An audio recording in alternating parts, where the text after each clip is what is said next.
What's up, everybody? Welcome to SLC Puck. I'm your host, Austin Facer. It's a pleasure to be with you.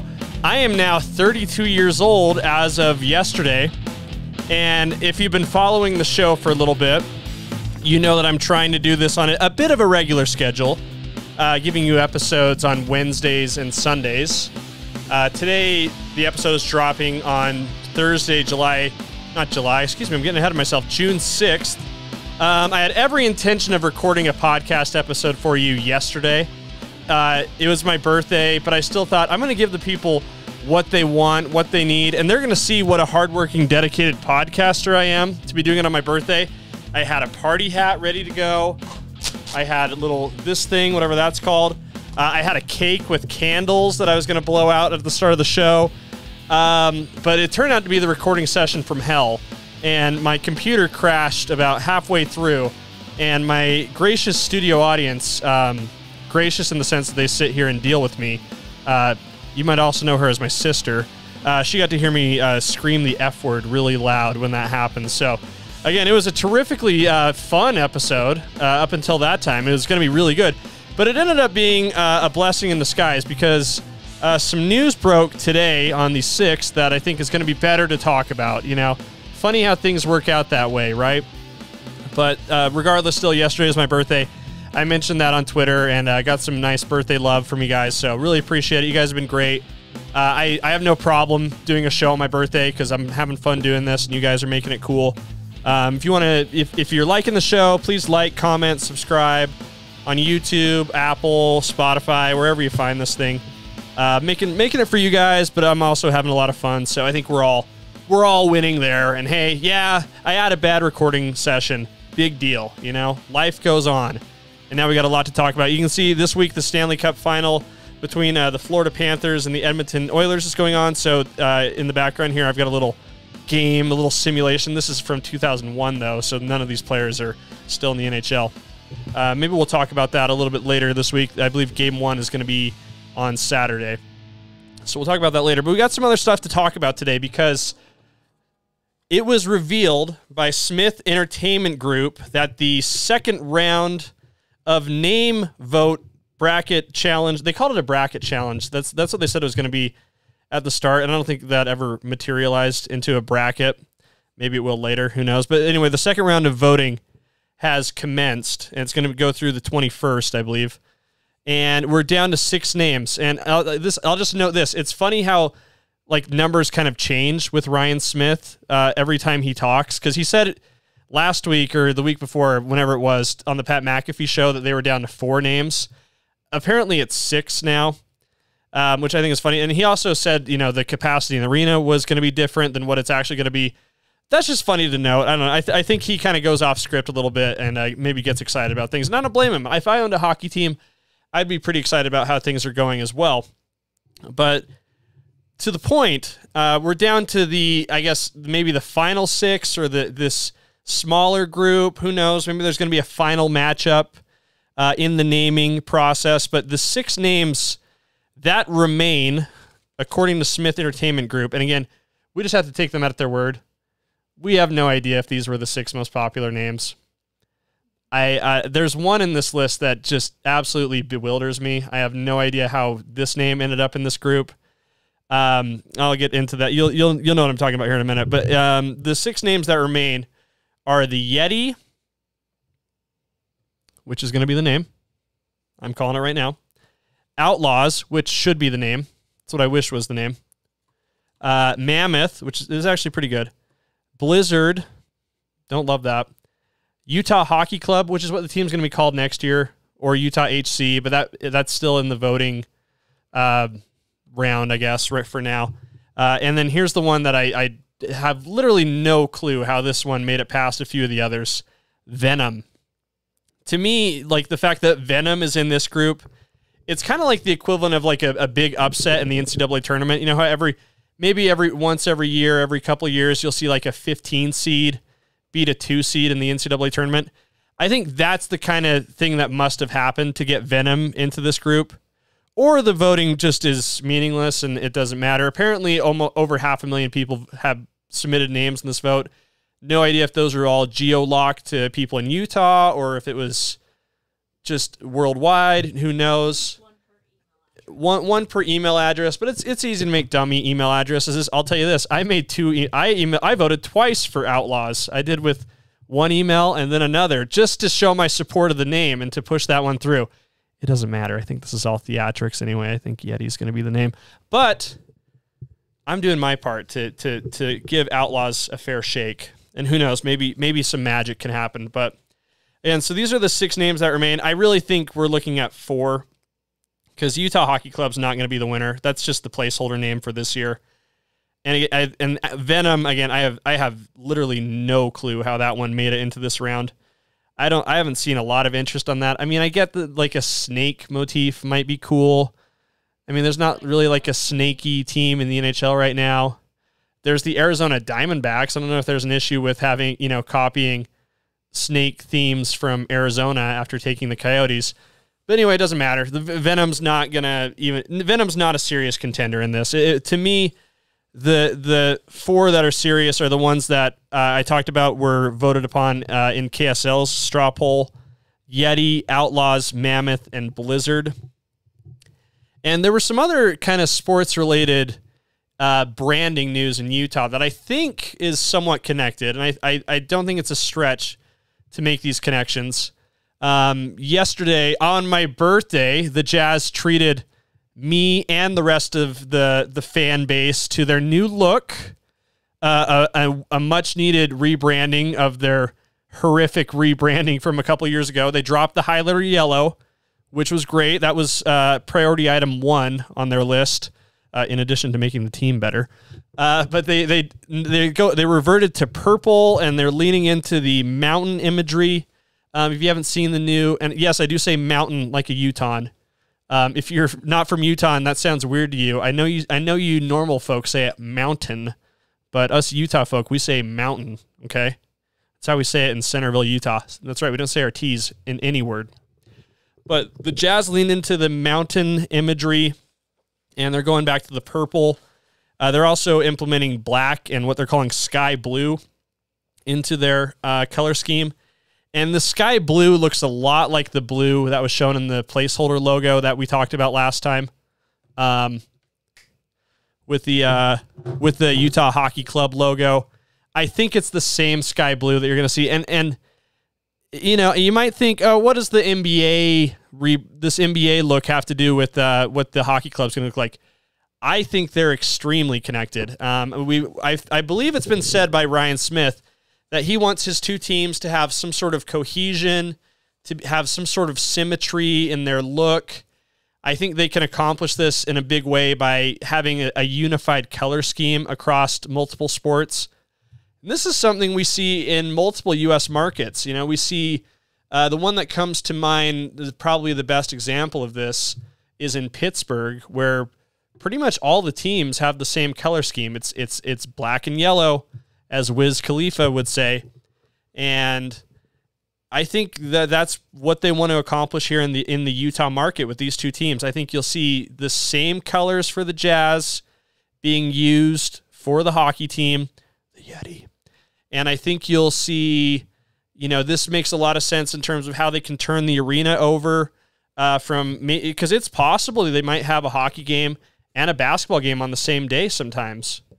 I mean, that could happen every once in a while, and it's going to help with getting the whole thing looking nice, making it as easy as possible if they don't have to swap the colors over as much. That's my theory why the Los Angeles Chargers and the Rams sort of look so much alike. They kind of have a similar shade of blue and a similar shade of yellow. I think that helps them turn the field over between games when because they share a stadium as well. They share a SoFi Stadium in Los Angeles. I think that kind of thing helps from a logistics standpoint. So if you haven't gotten a chance to look at the Jazz's new uniforms, I recommend doing so because I do think there are a lot of clues there as to how the Utah Hockey Club or the eventual Utah Yeti are going to look. And when you think about those colors, when you think about purple, you think about sky blue, you think about black, and you sort of imagine what those colors would look like pressed against the names that remain. it reinforces it really solidifies my theory and makes me grow even more in confidence that Yeti is going to be the name. Because I think when you think about applying purple, blue, and black to names like Outlaws, unfortunately, you can't really see how that works. Like I think what you would imagine an Outlaws logo having like a little bit of orange in it, or maybe some red, something that reflects a little rough and tumble, Wild West sort of look. It would be hard to pull off that kind of thing in sky blue and purple, I think. You could make the same case for Venom, which is another reason that won't work. It's another reason why Venom's not going to be the name. Blizzard, I think, is still a little bit of a dark horse. I think it can make sense with those colors. Mammoth, I think, also could make a kind of sense. I think you could make a nice looking Mammoth logo in those colors. But again, I've said it before, the reason why I think it's Yeti is just because it makes the most sense from a marketing and branding standpoint, especially when you consider we have a good hunch what the colors are going to be. So again, I'm doubling, tripling down on this. Yeti is going to be the name of the team. I'm sad to say your votes are meaningless, just so you know. But you should still vote. Have fun. Feel invested in it. Be a part of what's happening. You're not making an impact. I mean, really, do we know if any of our votes in any circumstance make an impact? No, it's kind of an act of faith. But here, your faith is meaningless. I'll just say it right now. But still, have fun. Enjoy it. Be a part of the discussion. That's what is wanted. That's why this is happening. It's getting attention on social media. It's getting attention in the news. They're talking about it on national television. They're talking about Utah and hockey on national television, which I'm certain has never happened. And I think this name is a big reason why. And I think that's pretty cool. But the name's going to be Yeti. So that was the big news of the week. There was another news story, though, with the hockey team that we need to talk about, which was the release of the season ticket pricing, along with a look at what the Delta Center is going to look like for next season. They released the pricing. They released all the info, I believe, on Monday or so. Maybe it was Tuesday. And they showed off what the inside of the arena is going to be. They announced the capacity is going to be around 10,000 for most games, and maybe for some it could be as much as 16,000. But when the 10,000 is unobstructed, the 16,000 would be heavily obstructed. And it's kind of interesting to see that, the pricing was released as well for people like myself who have put down a season ticket deposit. That was really what I put down the deposit for, was to see the prices. Me personally, I did make a birthday request to get season tickets. And then when Santa Claus or whoever asked me how much that was going to be, I said, for 2 lower bowl seats, it'll be about $10,000. I got something else for my birthday instead of that. I got some socks. So some socks and a candy bar. So, the season tickets probably aren't in the card for me, and probably not for a lot of people. But still, it was reported they got about 35,000 season ticket deposits. So, assuming, maybe 2/3 of those people drop out, they're still going to have an easy time selling 10,000 seats for all these games. These games will sell out every game of the year. But what's interesting to note, and I don't think this is controversial to say, I think it's objectively true. I think even the people in the organization, if they were being really honest with you, they would tell you it's true. I'm just going to make a statement right now. The Delta Center is going to be the worst arena in the National Hockey League next year. And I think it's for a few reasons. I'm going to switch over to the second screen here to show you what the capacity is going to look like. So this is the map. This is the season ticket pricing. As you can see, the sections that are colored right here, those are the ones that are up for grabs for season ticket holders to buy. I put a deposit down for lower bowl. I don't think I'm going to go in on that, so I think I'll have that refunded to me. But I took the time to go to the open house. I actually went twice just to see it once, and then the second time to take a closer look at things.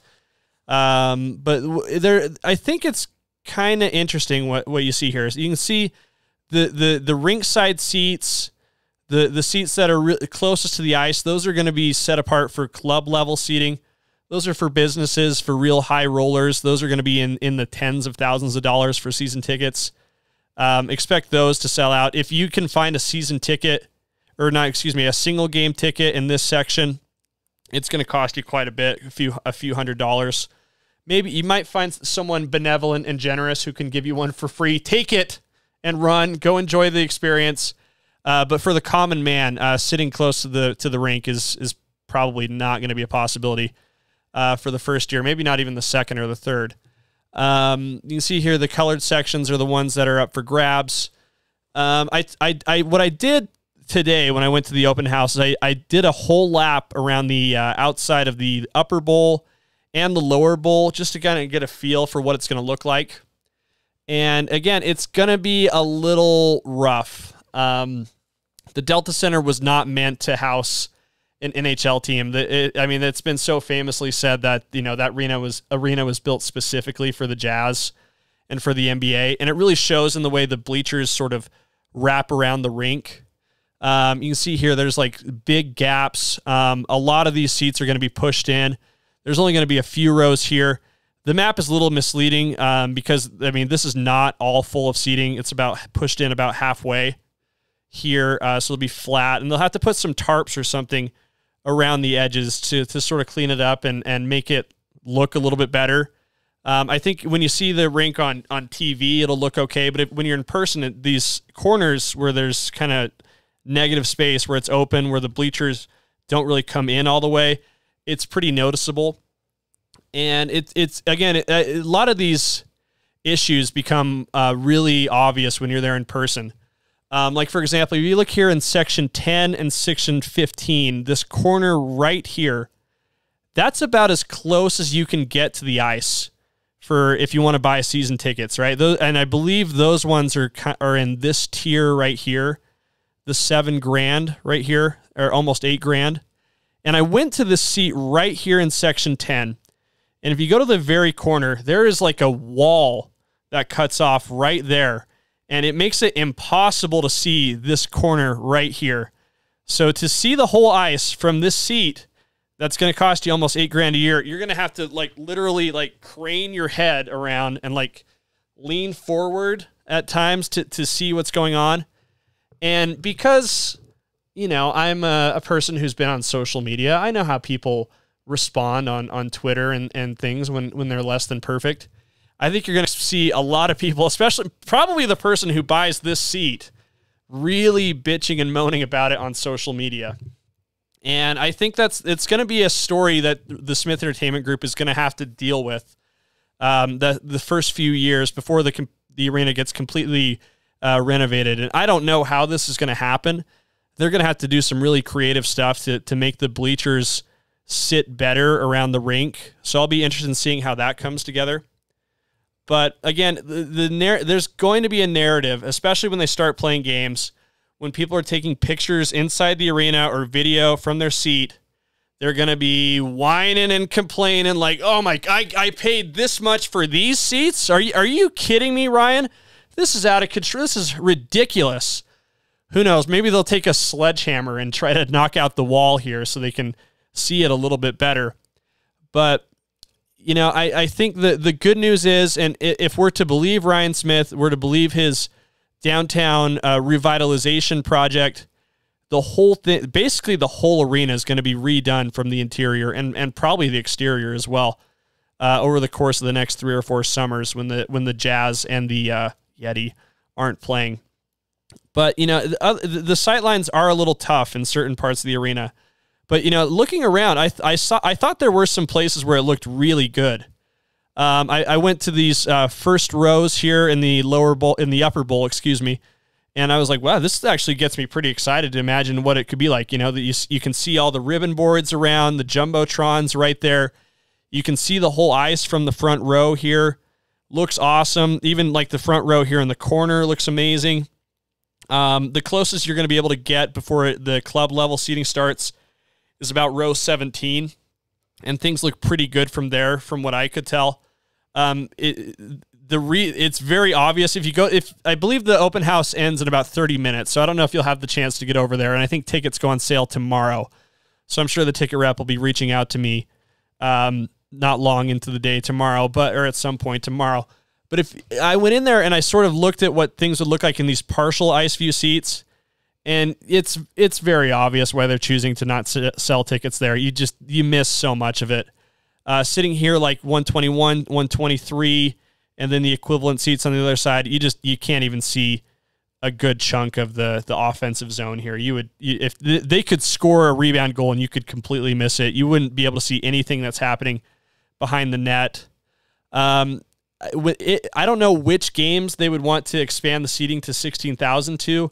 I'm assuming the ones that maybe would be a little bit more in demand, like when the Avalanche come to town or the Vegas Golden Knights, or, whoever ends up winning the Stanley Cup final.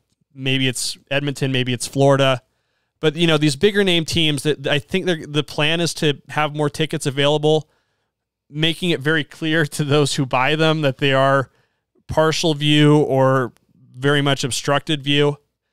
But again, it's gonna be interesting, and I think that's a story that this team's gonna see on social media. I'm sure that the media in Arizona is gonna want to have a field day talking about how they left Mullet Arena for this. This is ridiculous. They can't even. You buy this $8,000 seat, you can't even see the ice. This is ridiculous. That story is gonna happen. To them, I would say, listen, bro, chill. You got to chill. We are giving Ryan Smith a lot of trust here. He wants to put his money where his mouth is. He wants to put billions of dollars into Salt Lake City, and a big part of that going towards renovating the Delta Center to make this work. And I believe him. He seems a lot more trustworthy than the Marullo family in Arizona, who had no plan of ever having an arena. And it doesn't seem. I know that there's going to be that land bid going on in Arizona this month. Who knows if they're going to win that? They might not win that. The plans to ever bring the Coyotes back might evaporate completely this month. But the deal is, Ryan Smith told the NHL, we'll get you something better for these players to play in, and we'll have it ready to go this year. And this is as good as it's going to get this year. I think it's going to be really interesting to see how this evolves in the next few years.